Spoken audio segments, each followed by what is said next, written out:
بنعمل الرقصه بتاعتنا بندخل كده اهو.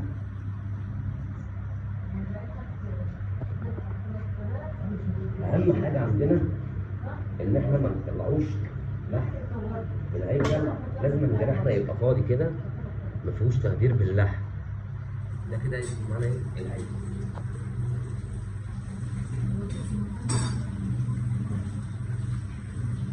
وادي الجناح معانا كده. ايه نبدأ بقى ان ايه نعمله البانيه.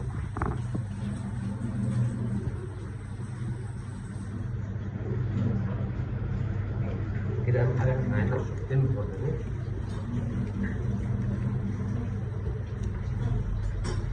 عايز الكل يقرب عليا، فاهم من ذاتي فين.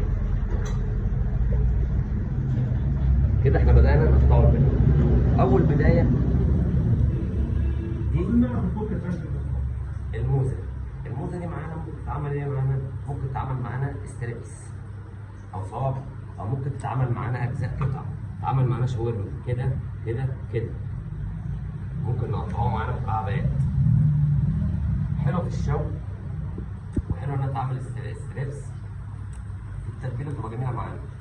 نبدأ معانا هنا البانيه. هنا البانيه حضرتك لو عايزاه مثلا شوي هنطخنه معانا شريحة البانيه اللي هي مثلا كده، هنطخنها معانا. دي بتبقى جميلة في الشوي، يبقى سمكها عريض. هنا بقى لو عايزينه ورقة بفرة رفيع خالص في ايدينا ان احنا نعملوه كده. البانيه ورقة بفرة معانا ممكن يتحشى معانا ويتلف كده اهو. بيتلف كده البانيه يتحط مثلا في ورقة سلوفان. دي كده معناها الشريحة الايه؟ الرفيعة.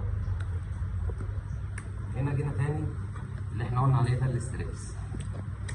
هنا ممكن نعمله فتحة بوك اللي هي الحشو. بنفتح البانيه كده. هنا البانيه بيتحشى حاجات وبيتلف كده. نرجع تاني وبرضه في نفس الورق الفويل بيتضم معانا تاني كده. بيبقى نظامه زي الحمام الكتان كده، اسمها فتحة بوك. مش جاي معانا ممكن لو عملناه كده اهو زي ما انا قلت اول طريقه. الحته السميكه التخينه ده اهي دي بتتعمل شوي.